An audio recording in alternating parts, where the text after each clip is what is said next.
In the heart of the desolate countryside there sat an old abandoned house. Woods grew wild around it, creeping ever closer as if nature sought to reclaim what was once its own. The house had stood empty for decades, gradually succumbing to the relentless passage of time. Paint peeled from the wooden slats, windows were boarded up, and the porch sagged under the weight of memories. Yet it wasn't the exterior that chilled those who dared speak of it. It was the story of the forgotten doll. Amelia and Jacob, two adventurous teenagers, decided to explore the house on a dare. The sun dipped below the horizon, bathing the world in shadows, as they pried open the rusted front door, which groaned in protest. The air inside was heavy, thick with dust and the scent of decay.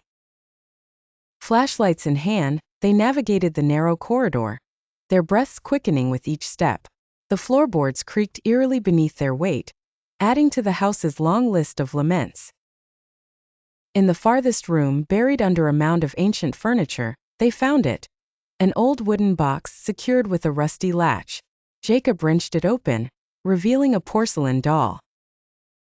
Its dress was torn and faded, its glassy eyes curiously lifelike, and its face bore a cracked, unsettling smile. The doll seemed to exude a quiet malice, as though watching them with malevolent intent. Amelia felt a shiver run down her spine but shrugged it off, blaming the cold and the atmosphere. They decided to take the doll with them, a trophy from their daring adventure.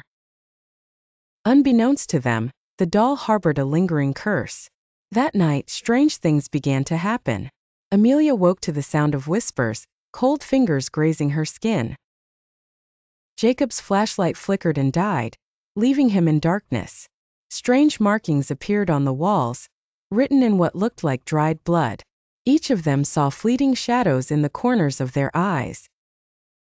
They heard distant, melancholic laughter that echoed through their homes.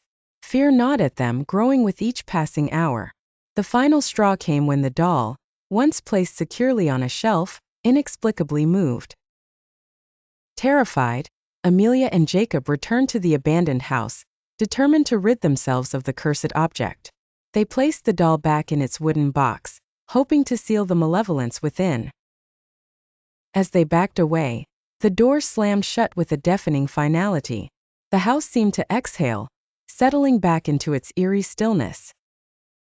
Amelia and Jacob never spoke of the doll again, but the experience haunted their dreams, a dark reminder that some forgotten things are best left undisturbed.